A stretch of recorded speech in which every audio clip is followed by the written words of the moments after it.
Electronic readers, or e-readers for short, are small electronic devices that are capable of many things.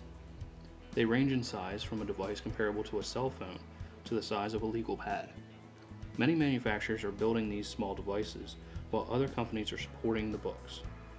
In this informational video, we will touch on the different types of hardware, where the electronic books can be obtained, and how these new technology products are changing the world we live in.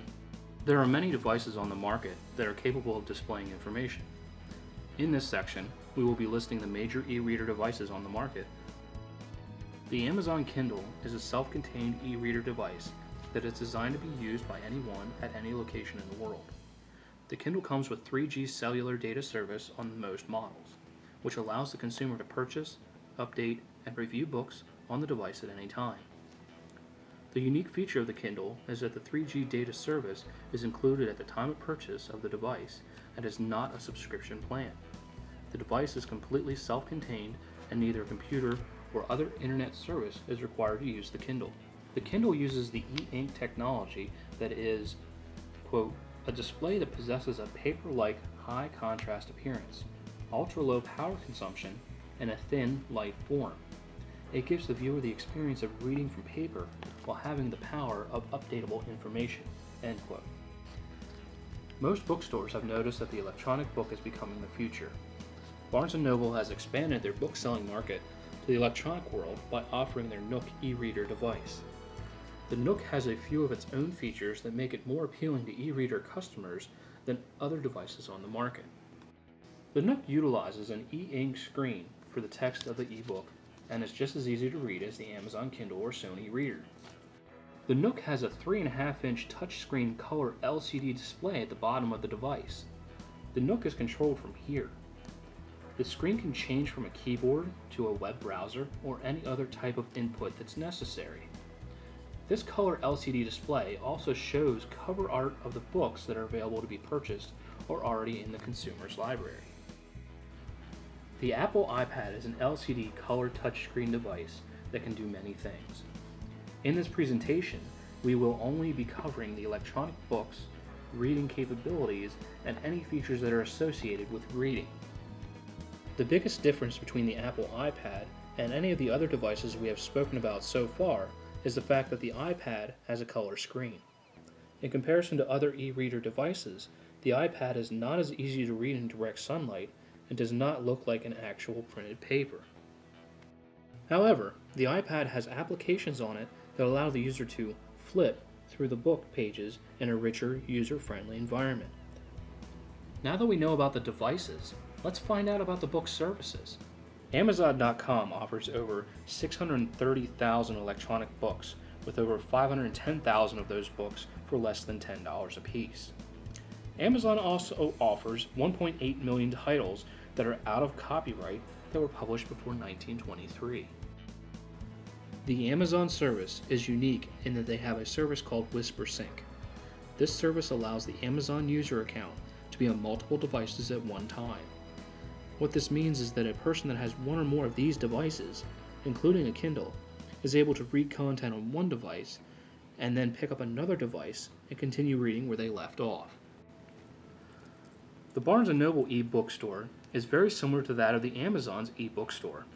Barnes & Noble claim over 1 million books are available with all of the New York Times bestseller list. The average cost of a book through Barnes & Noble e-bookstore is comparable to that of the Amazon bookstore. A unique service that Barnes & Noble provides with their software is the Lend Me feature. This allows consumers that purchase ebooks through Barnes & Noble to temporarily give the ebook to another consumer at no charge. This is to mimic the idea that people loan books to one another now, so the ability to do this electronically is amazing. There are many other e-bookstore companies currently available, as well as other e-bookstore companies that are sure to arise since there's a standard format for e-book files. The standard format, EPUB, ensures that the documents are not being copied illegally and that all copyrights are being maintained. Impacts on society. The impact of electronics in general in the educational system in the United States has been slowly evolving. However, even though e-readers are now widely available, they are being used more for personal use than for education or business. Statistical reports discussing the current effects of e-readers in schools and colleges are not available since they have only just become popular within the last year. It is projected that primary educational students will be required to purchase and maintain their own e-reader hardware sometime in the near future, while the school system will provide the licensing for the material. Some professionals predict that this would be able to reduce the overall cost of textbooks and physical storage of these materials, while the students would be more likely to have more up-to-date information than the printed material provided today. Having the student maintain their own device does cause some issues with cost as well as device standards. There are many possibilities that need to be considered before this becomes mandatory within the school systems. In secondary education, e-readers are already beginning to show up for students that take courses electronically. Online students at Penn State World Campus were asked to purchase certain books for classes either through the Penn State bookstore or other local bookstores. When professors were asked if the students could purchase these books electronically, the professor had no objections as long as it was the material that was required. Student books in the future may begin to become available electronically to save the cost of printing and the overhead of selling the physical books. The days of carrying a 40-pound bag of books from one side of campus to the other may be a thing of the past. Many bookstores are just beginning to feel the impact of e-readers in the market.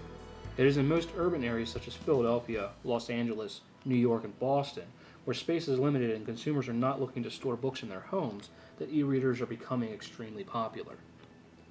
Bookstores are now offering electronic print of books. With e-books, there is no need to maintain overhead such as the books on the shelves to put the books on, the employees to stock the shelves, or even the building for the customer to come into.